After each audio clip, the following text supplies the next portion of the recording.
Good morning class. आज Harry नहीं आया तो इसलिए मैं आया हूँ। आज हमें पढ़ने वाला नेशनलिज्म इन इंडिया। चलो, different groups suffer differently ना। Nawabs and rajas they always fear ना, उन लोग को डर लगता था कि ये हम लोग का जो किंगडम ले लेगा। कौन लोग? ब्रिटिश लोग ले लेगा। तो ये लोग एनिमी था, अब ब्रिटिश लोग को एनिमी समझने लगा। तो फार्मर्स लोग को क्या क्या प्रॉब्लम था ब्रिटिश से? High revenue, they had to pay high revenue, so they were suffering. Indian soldiers in British army, British army, इन लोगों को क्या प्रॉब्लम था? इन लोग को कितना भी अच्छा काम कर लो ना, इन लोग को जो है ऑफिसर नहीं बनने देता था। लास्ट पोजीशन क्या था? हवलदार का। और इन लोग को रहने के लिए भी अच्छा जो है प्लेस नहीं था। और ब्रिटिश सोल्जर लोग को सैलरी हाई, रहने का जगह अच्छा, ये सब उन लोग को बेनिफिट मिलता था। भाई एक और ग्रुप था, Indian Brahmins, high caste, Hindus Brahmins लोगों को क्या प्रॉब्लम था? ब्रिटिश लोग इन लोग को क्रिश्चियन में कन्वर्ट कर रहा था। सती प्रथा बैन कर दिया, चाइल्ड मैरिज बैन कर दिया, उसके बाद विडो रीमैरिज स्टार्ट कर दिया। तो इसी का वजह से ये लोग बोला कि ब्रिटिश कौन होता है ना, who are the British who interfere in our religion. इसलिए ये लोग जो है एनिमी बना, ये लोग भी ब्रिटिश को अपना एनिमी समझने लगता है। एक ऐसा ही ग्रुप था मुस्लिम्स लोग को भी सेम ही प्रॉब्लम था कि क्रिश्चियन में उन लोग को कन्वर्ट कर रहा था वो लोग, इसलिए ये लोग जो है एंग्री हो गया। प्लस इन लोग का भी कुछ सिस्टम जैसे पर्दा सिस्टम, ये सब जो है ब्रिटिश लोग बंद कर रहा था। और एक ग्रुप का नाम बताना होगा, 5, तो एक रिजर्व लेके रखना ही पड़ेगा। 2, 3, 4, 5, 1 मोर। और किसको क्या प्रॉब्लम हो सकता है? छोटा जात वाला, लो कास्ट वाला नहीं, कास्टिज्म नहीं आ सकता इसमें। और एक ग्रुप अनकास्ट। भाई क्या बोल रहे हैं? और किसको बोल रहे हैं? छोड़ो, नहीं होगा कैसे ही। आंसर कैसे लिखना है सुन लो। Very different groups suffer differently because of the British Empire.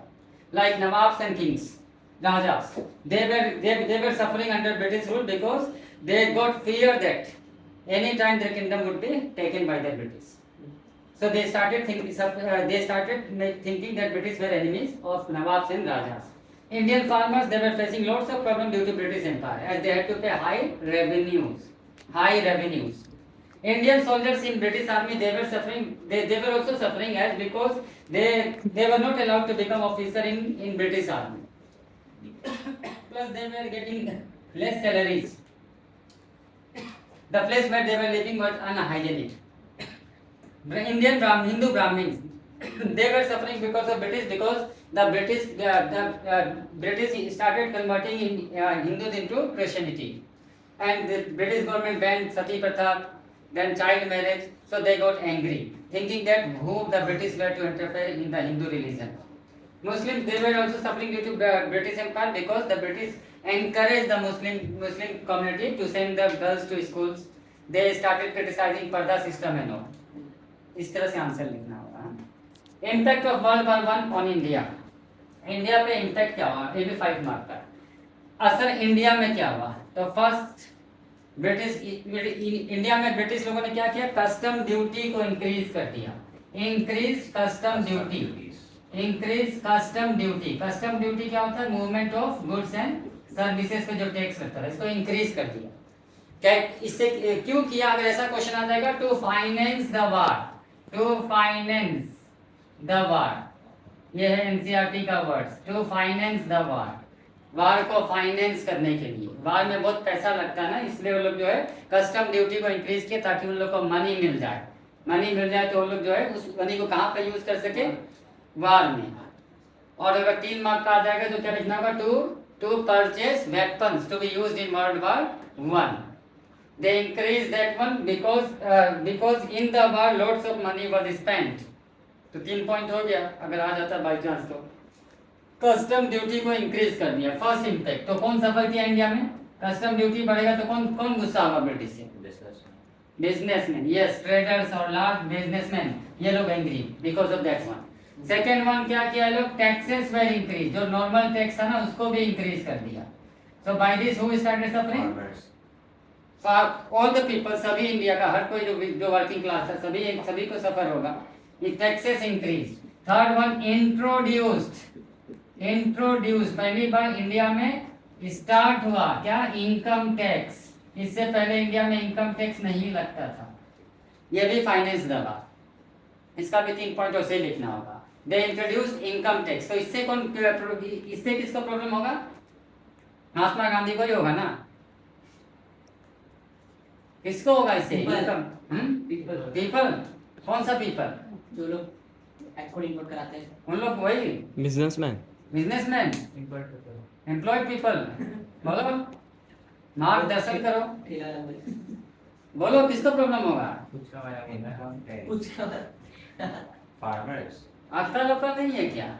Income tax, rich people, rich people ही तो होगा ना। हाँ। रिच होगा उन्हीं को प्रॉब्लम होगा ना। हाँ, इतना थिंकिंग कैपेसिटी नहीं है। उसके बाद फोर्स रिक्रूटमेंट स्टार्ट कर दिया ब्रिटिश लोगों ने। रिक्रूटमेंट, जब जो भी एबल बॉडी है ना, एबल बॉडी विलेजेस में, स्पेशली विलेजेस में, उन लोग को जो है ब्रिटिश आर्मी ने रिक्रूट कर लिया, भर्ती कर दिया आर्मी में।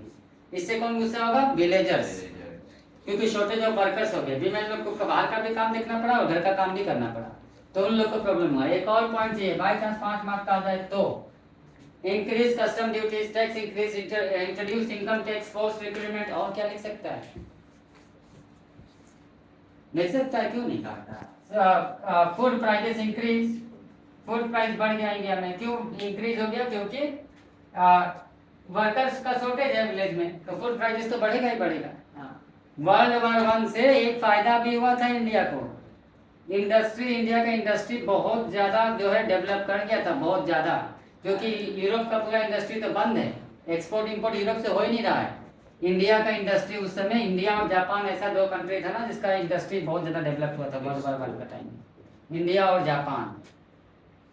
लिखना कैसे है? Impacts of world war 1 on India. Due to the world war 1, custom duties increased in India to finance the war which was going on in Europe. British East India Company increased taxes in India. By this what happened? All the Indians started suffering. British introduced income tax when the world war started in Europe, so that they could get the money to be spent in the war in large amount. British started force recruitment in British army. All the able-bodied farmers, they were recruited in the British army, able-bodied, and sent to the war. Due to the shortage of workers, due to farmers in villages, the food prices increased in India. So all the people started suffering a lot. ये था impact of World War 1 on India. World War 1 का क्या impact हुआ India पर? अब ऐसा कुछ situation चल रहा था, उसी समय महात्मा गांधी इंडिया में आता है। कब आता है? January 1915 Mahatma Gandhi arrived in India. Till 1950 1 year ये टूर इंडिया का टूर पे गया। क्यों टूर पे गया? ये जानने के लिए कि how the Indians were suffering due to British empire, what problems existed in India, या फिर what should be done to solve the problems of India. ऐसा क्वेश्चन आ सकता है 3 मार्क का। ये देखने के लिए कि इंडियन लोग कैसे सफर कर रहा है, ये पता लगाने के लिए कि क्या करने से प्रॉब्लम खत्म हो जाएगा, ये देखने के लिए क्या रॉन्ग पॉलिसी से जिससे इंडियन पीपल लोग कुछ ज़्यादा ही प्रॉब्लम फेस कर रहा है। इसी के लिए महात्मा गांधी टूर पे जाता है, और उसके बाद महात्मा गांधी ने क्या सत्याग्रह स्टार्ट किया। सत्याग्रह के बारे में पूछेगा। महात्मा गांधी को लगता था कि सत्याग्रह एक धर्म है, इससे पूरा हिंदू मुस्लिम लो कास्ट हाई कास्ट को यूनाइट किया जा सकता है, इसमें फिजिकल फोर्स का जरूरत नहीं पड़ता है, सत्याग्रही कोई भी बेटर जीत सकता है, सत्याग्रही जो सत्याग्रह कर रहा है। लेकिन क्या करना होगा? ऑपरेसर जो गलत कर रहा है ना, उसका जो है उसका सोल को दिखाना होगा, उसका आत्मा पे अटैक करना होगा, उसको परसुएट करना होगा, कि दिखाना होगा कि तुम सही, तुम जो कर रहा है रॉन्ग कर रहा है। ट्रूथ पे अगर वो महात्मा गांधी ने बोला कि अगर कॉज सही है ना, ट्रू है, तो उसमें फिजिकल फोर्स का जरूरत नहीं है फाइट करने की, फिजिकल फोर्स का जरूरत ही नहीं। यहाँ पे सत्याग्रही कोई भी बैटल जीत सकता है। महात्मा गांधी अब इंडिया में पहला सत्याग्रह करेगा, जिसका नाम क्या है? चंपारण सत्याग्रह। First Satyagraha of Mahatma Gandhi, Champaran सत्याग्रह। तो इंडिया में सबसे पहला सत्याग्रह कौन सा किया था महात्मा गांधी ने? चंपारण, 1917 चंपारण सत्याग्रह, first Satyagraha of Mahatma Gandhi 1917। था क्या यहाँ पे? प्रॉब्लम क्या था कि चंपारण, एक नाम याद रखना, राजकुमार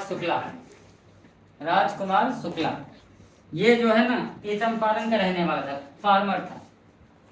चंपारण वाला लोग बहुत सफर कर रहा था। क्यों सफर कर रहा था? क्योंकि इंडिगो, ये पहली बात तो ये किसके लिए है, ये अगेंस्ट किसका है, अगेंस्ट। तो 90% हम लोग इंडियन लोग बोलेगा कि अगेंस्ट ब्रिटिश गवर्नमेंट है, 90% नहीं, अगेंस्ट किसका था ये, किसके अगेंस्ट में हुआ था Champaran Satyagraha? Indigo plant. Indigo planters, ठीक है, इंडिगो प्लांटर्स लोग का अगेंस्ट में हुआ था। प्लांटर्स किसके लिए हुआ था? For, Indigo farmers. हाँ, फार्मर्स। कहाँ का फार्मर्स? चंपारण का। चंपारण का फार्मर्स लोग के लिए किया था महात्मा गांधी ने। होता क्या था कि इंडिगो जो कलर देता ना शर्ट को, उसका प्रोडक्शन वर्ल्ड में दो ही जगह हो सकता था, एक तो अमेरिका और दूसरा इंडिया। इंडिया में भी बंगाल और बिहार, क्योंकि इसके लिए बेस्ट फर्टाइल सॉइल चाहिए। लेकिन अमेरिका इंडिपेंडेंस होने के बाद 1777 में ये लोग क्या करता है, इसका एग्रीकल्चर कराना बंद कर देता है अमेरिकन गवर्नमेंट। क्यों बंद कराया? क्योंकि एक बार इंडिगो लगा देने के बाद ना उस सॉइल पे 2-3 साल तक कुछ और क्रॉप नहीं हो सकता, तो वो वहाँ पे शायद फूड शॉर्टेज हुआ होगा, इसलिए वहाँ का गवर्नमेंट ने बोला कि इंडिगो का प्लांटेशन बंद कर दिया। अब सारा प्रेशर किसके पास आ गया? इंडिया के पास। इंडिया से ही पूरा यूरोप में इंडिगो जाएगा। तो बहुत सारा यूरोपियन लोग ना आ गया। प्लांटर्स मतलब वो लोग गवर्नमेंट से जमीन लिया, उन लोग को रेंट पे करना उन्हीं लोग को गवर्नमेंट को, और इंडिया का फार्मर लोग को दे दिया। बोला कि हम लोग को रेंट मत देना तुम लोग, करना क्या होगा, जैसे ये एग्रीकल्चर फील्ड है इसका 30% पे इंडिगो लगाना होगा बस, और बाकी तुम लोग 70% पे अपना फूड क्रॉप लगा सकते हैं। हम लोग को कुछ नहीं चाहिए, रेंट वगैरह कुछ नहीं चाहिए, ये 30% हम लोग को बस फ्री में मिलना चाहिए। ऐसे करके कॉन्ट्रैक्ट साइन करने का इंडियन फार्मर लोग से 10 साल 20 साल के लिए, कि कॉन्ट्रैक्ट साइन कर ले तो अब तो रेगुलर मिलते रहेगा ना, ऐसा तो नहीं बार बार खोजना पड़ेगा फार्मर को। कॉन्ट्रैक्ट साइन कर लिया। अब हुआ क्या, जर्मनी ने सिंथेटिक इंडिगो कलर उसको डेवलप कर लिया जो इंडस्ट्री में बनता है। अब इंडस्ट्री में तो फटफट बनेगा, तो इंडियन इंडिगो का डिमांड है ही नहीं अब यूरोप में, सस्ता था वो तो इंडस्ट्री वाला। तो ये लोग जो है ना यूरोपियन प्लांटर्स लोगों ने क्या किया था कि ये कॉन्ट्रैक्ट को ख़त्म कराया। बोला कि हम लोग को अब इंडिगो नहीं चाहिए, तुम लोग जो आगे का जो कॉन्ट्रैक्ट है उसका मैं जितना पैसा रेंट होगा ना वो हम लोग को देना होगा, अभी दे दो पूरा रेंट। वो लोग सोचा कि इंडिया का फार्मर लोगों को कहाँ पता होगा कि जर्मनी में ऐसा कुछ हुआ, इंडस्ट्री में इंडिगो बन रहा है। तो बहुत सारा फार्मर लोग दे भी दिया रेंट, कॉन्ट्रैक्ट में लिखा हुआ इतना साल तक जमीन तुम्हारा होगा, तो रेंट दे दिया बहुत। लेकिन जब इंडियन फार्मर लोग को पता चला कि एग्रीमेंट तो वो लोग नहीं तोड़ रहा है, एग्रीमेंट तो यूरोपियंस लोग तोड़ रहे हैं। वो लोग ऐसा क्यों किया? क्योंकि वहाँ पे इंडस्ट्री में इंडिगो बन गया। तब वो लोग डिमांड करने लगा कि हम लोग को जो हम लोग रेंट दिया है उसको वापस। तो राजकुमार शुक्ला यहीं का महात्मा गांधी के पास जाता है, उनसे रिक्वेस्ट करता है कि चलो चंपारण चलना होगा आपको। महात्मा गांधी बोलता है हम बहुत बिजी हैं। तो महात्मा गांधी जहाँ जहाँ गया ना वहाँ पीछे पीछे गया। महात्मा गांधी फिर उसको एक डेट बताता है लखनऊ में कि हम इस डेट में कलकत्ता में रहेगा, तो माना हमको कलकत्ता से लेकर के चलो। पहुँच भी गया हो टाइम पे। जब महात्मा गांधी कलकत्ता आया मीटिंग अटेंड करने के लिए, वहाँ पहुँच भी गया और महात्मा गांधी को लेकर के मुजफ्फरपुर पहुँचा, क्योंकि मुजफ्फरपुर से रास्ता जाता है चंपारण जाने का। किसके साथ महात्मा गांधी गया था? Doctor Rajendra Prasad, well known lawyer. उसमें बहुत बड़ा पॉपुलर लॉयर हुआ करता था डॉक्टर राजेंद्र प्रसाद। हम लोग का first prime minister, constituent assembly का भी प्रेसिडेंट, हम लोग का फर्स्ट प्रेसिडेंट था। तो वहाँ पे महात्मा गांधी जाता है और विलेजर्स लोग को बोलता है सत्याग्रह करने के लिए। सब लोग सत्याग्रह किया। रिएक्शन क्या हुआ कि ब्रिटिश गवर्नमेंट उस समय चंपारण अब इंडिया को डिवाइड किया हुआ था प्रोविंसेस में। तो उस समय जो चंपारण था ये बंगाल प्रोविंसेस का अंदर आता, बंगाल गवर्नमेंट का अंदर आता, बंगाल गवर्नमेंट। तो इसने क्या किया, एक इंक्वायरी कमेटी सेटअप किया, इंक्वायरी कमेटी, जिसमें महात्मा गांधी को भी मेंबर बना और बोला कि तुम लोग जाओ पता करके आओ जो फार्मर लोग सही में स्ट्रगल कर रहा है क्या। कमेटी ने रिपोर्ट दिया कि really the farmers were suffering. फिर अब डिसीजन क्या हुआ कि वो लोग मान गया कि हम लोग 25% जो रेंट लिया हुआ था ना उसको वापस कर देंगे, 25%। तो इस तरह से चंपारण सत्याग्रह सक्सेसफुल हो जाता है। इतना डिटेल में क्वेश्चन नहीं आएगा, कॉजेस पूछेगा। तो पहला क्या कॉजेस होगा कोई हमको बताओ। चंपारण सत्याग्रह का 3 मार्क का खोज है। पहला खोज क्या होगा, क्यों हुआ था चंपारण सत्याग्रह?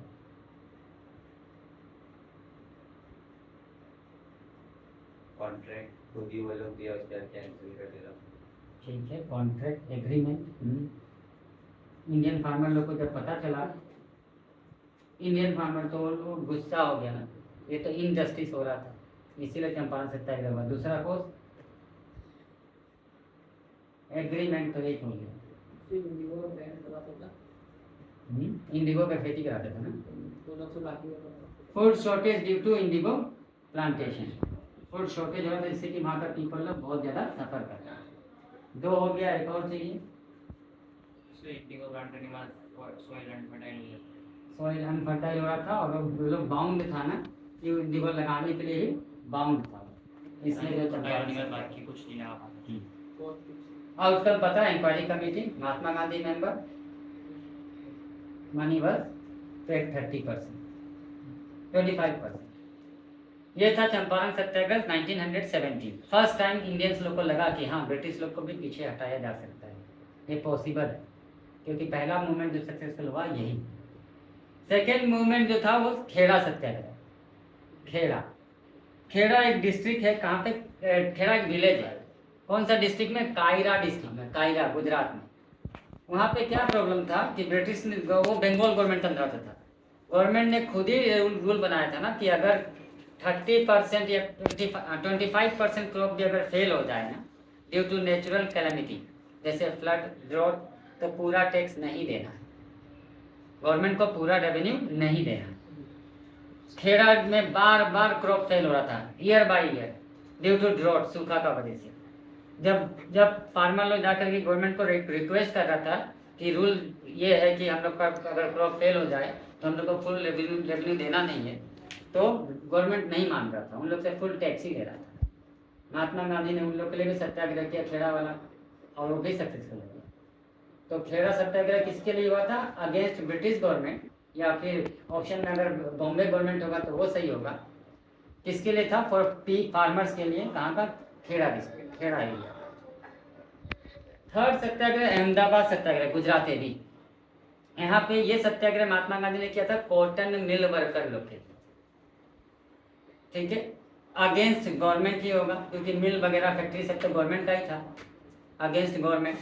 यहाँ पे क्या था? वर्किंग आवर्स ज़्यादा था और वेजेस बहुत कम था, और जहाँ वो लोग काम करता था वहाँ पे कोई फैसिलिटीज़ नहीं था, वाटर फैसिलिटी, हाइजेनिक प्लेस भी नहीं था। तो इसलिए महात्मा गांधी उन लोग के लिए भी जाके सत्याग्रह करता, वो भी सक्सेसफुल हो जाता है। 3 सत्याग्रह से महात्मा गांधी इंडिया का मसीहा बन गया। सब लोग बोलने लगा ये तो मैसेंजर ऑफ गॉड है, हम लोग का प्रॉब्लम दूर करने के लिए आया। महात्मा गांधी नेशनल हीरो बन गया, उसका अंदर भी कॉन्फिडेंस आता है कि हाँ, ये तो सब रीजनल सत्याग्रह था, अब हम लोग मास सत्याग्रह, बहुत बड़ा सत्याग्रह नेशनल लेवल पे भी कर सकते हैं। महात्मा गांधी को भी बहुत एंकरेजमेंट दिया था तीनों सत्याग्रह। कुछ डाउट है? नहीं है तो समापन करो कोई आप।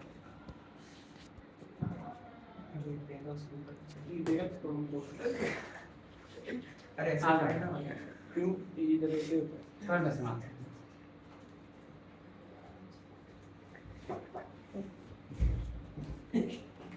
Thank you class for watching. लग गया आउटरो देने नहीं आ पाया, इसलिए हम आ गया। Thank you for watching. कुछ समझ नहीं आया तो वापस देख लेना। बस बाय बाय।